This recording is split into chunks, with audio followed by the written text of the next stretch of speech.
Hi mga mama, welcome back to my channel. So today's video is yung mukha ko is makakagising pa lang kasi wala pa tayong tulog. And today is on the way tayo ng El Nido sa Palawan. Nag-stop over lang kami. Tapos sa Rojas daw, ang pagkain natin is wala katapusang Bicol Express, pero yung Bicol Express parang malungkot siya. Kasi kinain namin dalawang kainan ng Bicol Express, masarap siya, masabaw, pero dito hindi. Tapos yung sabaw nila, malangsa, kasi isda. Oo nga, isda yung sabaw. Pero tikman natin kung masarap yung kanilang Bicol Express. Ang palaya yan. Masarap yung dugo nila. Tart na. Dugo. Blood siya. Anghang. Full color yan. Full color. So today is March 15 and umuwi ako ng Puerto 11, tapos 15 hindi tayo ulit. Pero dapat talaga pupunta kami 14 pa lang, pero hindi natuloy kasi may nangyari na hindi inaasahan. Pero at least ang mahalaga natuloy kami. Kaya rin pala pupunta kami ng El Nido kasi may piyestang mangyayari. Hindi ko alam kung anong tawag sa piyesta nila. Ano yung tawag sa piyesta nila, madam? Founding anniversary. Ano? Hindi sa fiesta talaga. Hindi ka piyesta. Ano? Founding anniversary ng Backpoint. Ayun daw. Founding anniversary. Ng mismong taon ng El Nido. Yan, founding anniversary. So, torture maraming mga turista doon. Excited ako kasi first time makakapag-celebrate ng mga festival. Festival na ba tawag na kanila, madam? Festival na. Yun. Lahat ng celebrate. Kasi bago pala kami umalis ng El Nido, ng mga bait nila Jessica, Limuel, Bebang, GM, meron nang lagi dumadaan na may mga tugtog-tugtog. Tapos sabi sa amin, mga nagka-practice daw yung para sa upcoming churot nila. Ngayon di na ako matutulog kasi nga, malapit na tayo. Nasa gitna na kami. So mga 2 hours na lang to, andun na kami. So, malapit na to. Update na namin kay later mamaya mga mama kung andun na tayo sa El Nido. Kasama natin sila Ayan. Saglit ka lang nagsalita, ubos na yung pagkain. Ubos na agad. Kasama si Darla, si Andrew, si Sally B, Senji Cash po. at si Madam Iva. So kakain na muna kami and I'll be back later.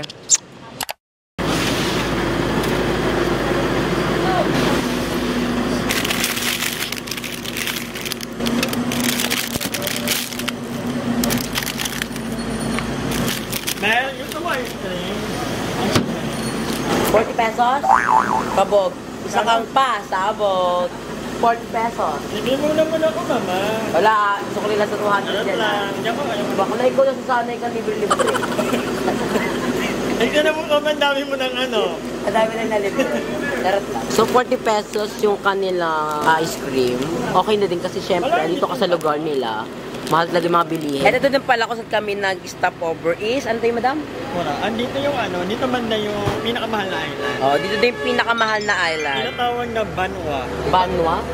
Parang nag-range na ng 4 to 5 million per night. Ah, kaya naman, kaya. Per night. Yung stay. Ah, kabog. Kala ko naman yung lupa, pero stay lang pala. Ah, maharli ka talaga siya. Ayan yung itsura ng harap ko ngayon. So as you can see mga mama, merong blue dagat yan ha. Hindi yan ano ha. Chururut-chururut lang ha. And si Catherine andito pala. Si Catherine. Sa'yo to, Catherine? Nakikita mo yan? Nakita ko. Ako hindi. Abulan. Sakit ng mata ko, Bakit? sobra. Masakit. Kanina pa nga masakit. Parang napuwing ako. Gusto ko magpa-emergency. Kasi emergency nyo. Sakit hanggang ngayon nandito yung... Totoo, lo. Susad naman ay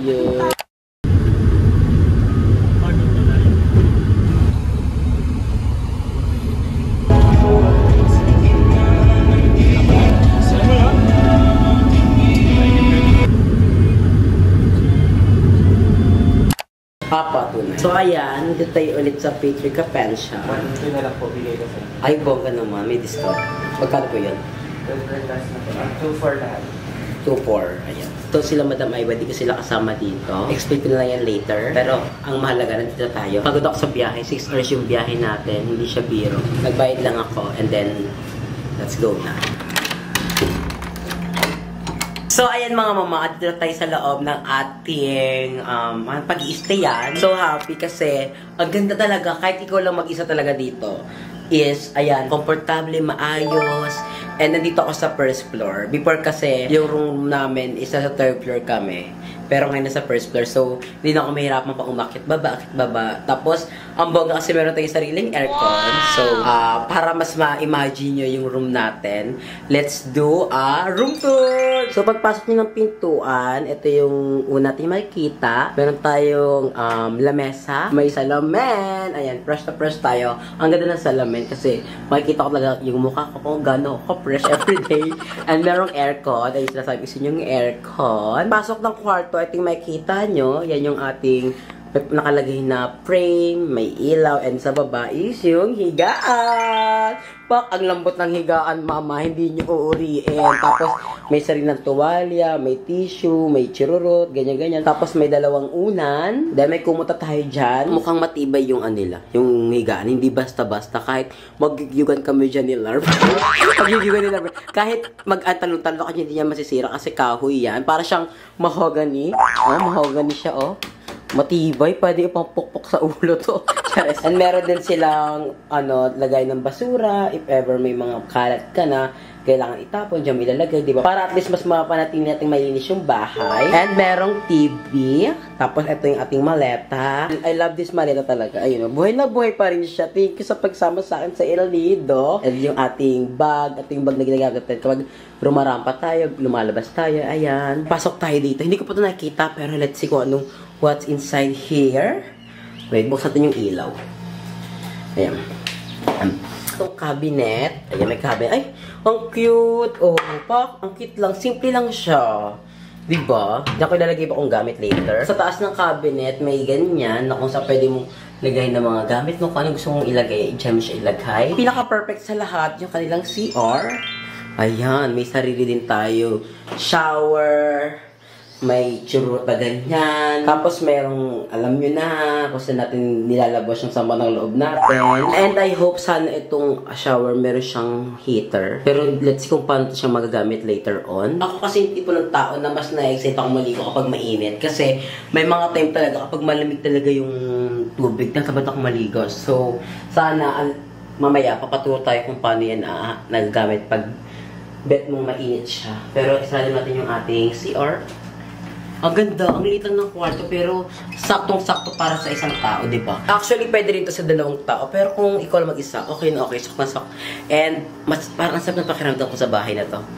Mag-i-stay ako dito ng 15, 16, 17, then 17 ng 12 noon is out ko na yun. So, doon na kami uwi, papunta ng Puerto. Pero ngayon, susulitin ko yung pag-i-stay ko dito ulit sa El Nido. And thank you rin pala sa Pika pension dahil binigyan nila ako ng discount.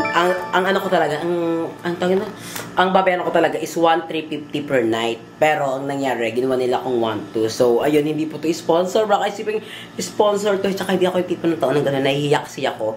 Tsaka hindi naman kasi bigla ko yung pinaka-contact nito, si Jessica. Oh my God, ang sarap! Opak, pasabog. Sino ka dyan? Yan. Balak ko magbibihis muna ako and then let's go para mag-coffee and then kapag-edit na agad tayo ng vlog. Bago pala tayo lumabas, is ayusin ko na itong gamit ko. Kasi bago kami umalis talaga ng Puerto, nagmadali ako mag-asikaso. So hindi ko talaga naayos itong gamit. Bago tayo lumabas, mag-asikaso muna ako. Ilabas ko muna yung mga gamit ko dito para maging maayos. And update ko kayo later kapag tapos na akong maglinis. Kasi ayaw kong lumabas ng pakiramdam ko may naiwan akong gawain dito sa bahay. Bago tayo lumabas at mag-coffee, papakita ko muna sa inyo yung ginawa ako kasi, di ba, nilabas ko yung mga gamit ko para once na lumabas tayo, hindi na ako mairita. And ipapakita ko sa inyo yung mga kahit kong ginawa sa buhay. Sanan! Ayan, naka-organize siya. Ito yung aking tissue. That's my tissue. Ito yung aking mga kaigagan sa katawan, yung ininam kong collagen, yung pinapahid ko sa aking puwet, sa kilikili, sa balakang. Saya pabango ko, pulbo, deodorant ko. Ito yung pinapahid ko sa katawan ko kapag nangangati ako, pag in-atake ako ng aking kaartihan, ayan yung pinapahid ko. Tapos nawawala na siya maya-maya. And dito naman is yung ating wallet, ang ating mic, ang ating pills to. Kala nyo lang kung ano yung pills po yan. Salamin sa mata, shade, tali sa buhok, suklay, susi sa bahay, ang ating hikaw. Ito yung susutin ko kapag may rampa-rampa tayo, pasabog to. Sinuot ko na to once pero hindi pa twice, so susuot natin yung mamaya. Gusto nyo yun? Hindi pa twice, pero once pa lang. And dito naman yung aking power bank. Grabe, sobrang alagang-alaga itong power bank na to. Ilan taon na sa akin to? Siguro mga almost 2 years na to sa akin. Ingat na ingat ko to. Ayan, 63% pa siya. Kanina ko pa nagamit yan sa biyahe. And ito pa rin sunscreen na ginagamit ko. Pero para siyang peke, kasi parang iba yung texture niya. And dito naman, is dito ko nilagay yung aking mga damit. Ayan. Yan. Yung mga damit ko kasi is nakalagay sa Shein, sa mga solado na plastic para at least organize siya. Ito yung mga natira kong panty na hindi ko pa nagagamit. Tapos, ayan, mga damit. Meron tayong tuwalya pero hindi ko to gagamitin kasi meron namang tuwalya na binigay sa atin dito. Then, pagpasok ng CR, nakalagay dyan yung aking facial wash, sabon, and toothbrush. So, tara na, let's go sa coffee shop. Or, chat ko muna si Aya kasi sabi niya, sabi nito kayo mag-coffee kasi ibababa lang daw muna yung mga damit nila. And ayun din pala, explain ko na lang later kung bakit hindi ko kasama sila Madam Ivan sa pag-stay dito. Kasi natamad na rin ako mag-explain. Napagod na ako. Parang lahat na lang ng kilos, lahat ng galaw namin dapat ini-explain, di ba? Pero naman kayong update. Kasi pag hindi kayo sinabi na ganyan issue na naman, nag-iisa sarili, di ba? So later na lang, pahingahin nyo muna ako kasi dahil pagod ako sa biyahe. 6 hours yung biyahe namin from Puerto to El Nido. So ibigay nyo muna sa akin, pahingahin nyo muna ako. Bainumin nyo muna ako ng kape. Diba mama, ang gagawin natin dito? Mag-enjoy. Tsaka, Mag-enjoy. labo ka na naman ako. So, ayan, kakatapos lang namin magkape ni Aya. Yes, and sila Andrew, nasa unaan sila. Pati sino yung isa yun? Sino yung naka-green na yan? Si Darla. Yes. Si Hook. Si Hook. Very hook ka daw dyan, Nay. Oo. Patingin nga. Oh, baka pasabog. And si Andrew naman, si Andrew Barbie lang siya. Ang dami ng banderitas here. Actually, para sabihan di talaga yan. Kasi alam nyo na pupunta tayo. Oo. Asan yung banda? Mamaya. Asan ang lechon? Ayan, naglalakad. Address. So, walking lang kami dito. Sila Madam Ivan and si Celebi, pumunta sila sa McDo. Dun sa may, sa may Vanilla Beach. Kasi may doon McDo, doon sila kakain. Pero, ba't yung nag-McDo sila dito? Oo, yun nga ang pasabog. Sana doon na lang sa Hugo Perez. Sa Cavite, no? So far, na-enjoy mo na ba yung gabi dito? Maganda, no? Na-enjoy ko yung pagpunta natin na parang, talaga? Ano ba tawag doon? Yung sobrang, nung view. Oo, yung ambiance. Ano ba tawag doon?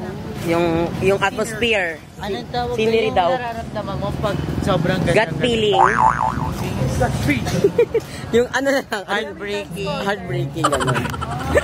Ay, hindi na alam ang sasabihin. Pero yan, ikot-ikot na kami nila Ayi dito kasi first time ni Ayi, ako kasi ko na siya, panagets-gets ko na yung eksena dito. Di ba yung sabi ko sa'yo, di ba kasala to kanina? Ngayon naglalatag sila. Kanina kasi Para sabihin ko din yan. Para sabihin, lahat tayo kakainin mo, ubang tayo dyan later. Handa yan, handa na. Handa yan, na mamaya meron silang pa-special. Kasi ito mo ng mga taga El Nido. Kaya ganun talaga sila magman. Nag-iihaw pa siya for Oo, ayan. Silimul yan. Ayan, meron din pa party para sa amin yan. Kasi guest tayo, mga judge tayo. And update ko kayo later mga mama. I love you. Mwah. So ayun mga mama, nakawin na ako dito sa aking room. And sila Aye, Madam Ivan, Andrew, is pumunta na sa kanilang pupuntahan, sa kanilang bahay. And bago ko lang tapusin itong ating vlog, is i-explain ko sa inyo kung bakit hindi ko kasama sila Aye dito sa pag-stay. Pero wait lang, mag-lip balm lang tayo kasi andrin na ng labi ko. Ayan, lagi ako naglalagay nito. Favorite ko itong Vaseline. Ang dami nagtatanong, pero ito yung gamit kong Vaseline. Ayan, dito yung sponsor na. Ito talaga yung favorite ko ginagamit recently. So, ayun nga, kaya hindi ko kasama sila Ayi dito kasi bago pala kayo pumunta dito, is meron na talaga silang mag-i-stayan. Hindi naman kasi ako part sa plano nila kasi alam niyo naman na biglaan lang din talaga yung pag-stay ko dito sa Palawan. Diba, uwi talaga ako pero hindi ako umuwi kasi gusto ko pang mag-stay, gusto mag-enjoy. Oo, yun. Wala ako sa plano, hindi ako kasali kasi hindi naman alam na kasama ako na mag-stay ako dito. And then ang nangyari, dahil nga pupunta sila dito sa March 14 to 17, pero hindi nangyari. Ang nangyari is March 15 to 17. Ayun, naghanap na ako ng accommodation na pag-i-stayan.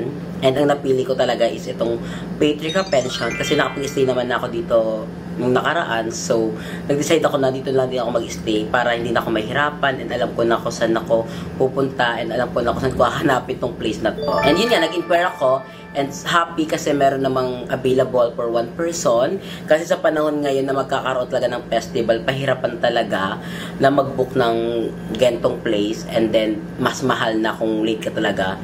Kaya I'm so happy kasi meron pang available para sa akin. Eh kung tatanungin niyo ako, bakit hindi nila ako sumama sa kanila? Kasi wala talaga ako sa plano, sila-sila lang yon. So kailangan ko talaga magsarili. Kaya din nagsarili ako kasi yung pag-i-stay nila Madam Ivan dito sa El Nido is kubo, then wala daw kuryente. Eh ako, bilang maarte, bilang mama, ayoko talaga. Ayokong mag-stay doon. Tapos, hindi rin kasi talaga siya sa mismong proper town. Ito kasing pinag-stayan ko dito sa El Nido. Proper town ang tawag nila dito. Nasa gitna ka, nasa center ka. Eh, pag-stay nila Madam Ivan, hindi talaga siya proper towns. Malayo pa siya. So, kailangan pa mag-tricycle bago makapunta doon.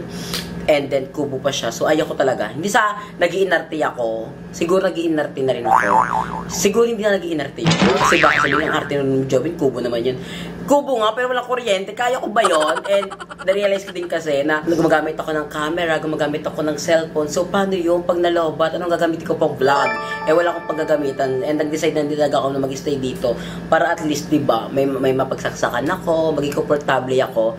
Kasi sa kubo, okay naman sa kubo eh, walang problema. Pero yung walang kuryente, ang hirap nun. And ang good news na lang dun, kasi sila Madam Ivan, sila Aye, nag-decide sila na magre-renta lang din sila dito sa malapit sa akin. Which is sa tapat lang mismo, sa tapat lang, dyan sila mag-i-stay. Kasi dito, sa Patrica Pension, wala nang available for 5 person, 6 person, ganyan, for family, chururut na grupo, wala nang available kasi lahat na is na booking na. Ang available na lang ata for 1 person. Ay, meron pala, pero hanggang tomorrow lang. So, kailangan lang mag-check out. Eh, hanggang 17 pa kami dito. So, hindi naman pwede na mag-check out sila tapos bukas maghanap sila kung sila mag-i-stay. Buti na lang dito, may napagtanungan sila Aye. Meron daw, pwede daw. So, dyan sila mag-i-stay tomorrow. Ngayon, hindi. Kasi sayang na yung oras. Late rin kasi, sayang naman yung bayad nila na magabayad sila ng whole day, pero hindi nila magagamit yung whole day. So, yun. Nag-decide na lang muna sila Madam Ivan, sila Ayen, na doon na lang muna sila mag-stay sa kubo. Titisin na lang muna nila. By the way, iniwan na muna nila sa akin dito yung kanilang cellphone, yung kanilang, laptop, kasi di sila mag-charge. Dahil ako yung may kuryente dito, na-charge ko lang sila. Hindi ko naman babayaran yan. Later pala, magbabar kami ng mga bayot, kasi Friday night ngayon. Magbabar kami ulit sa pinagbaran namin ni Jessica before. Tomorrow, ang plan namin is mag-island hopping kami. Actually, hindi siya island hopping. Pupunta kami ng Nipa ba tawag dun? Leo, tapos Nakpan. Basta doon, pupunta namin. Hindi ko alam kung saan. Basta, pupunta kami sa mga sa mga beach. Hindi kami yung magdadagat-dagat, yung magkakaya-kaya, hindi na. Kasi tomorrow din kasi 17 na nun, uwi na kami. So, galgal siya. Ay lang mga mama, I hope na-explain ko sa inyo kung bakit ako lang mag-isa dito. Hindi ko kasama sila. Ay yes, sila Madam Ivan. Kasi diba, pag di ko in-explain, nagsasarili ako, may issue na naman, nakakipagplastikan ako, diba?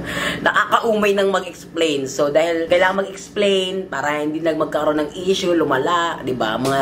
Yung mga gumagawa ng issue, inis ako na, galing gumawa ng issue. Bagay kayo maging director. Thank you so much for watching and I'll see you in my next vlog. And tomorrow may vlog tayo ulit. I love you so much mga mama. I love you. Mwah, mwah, mwah.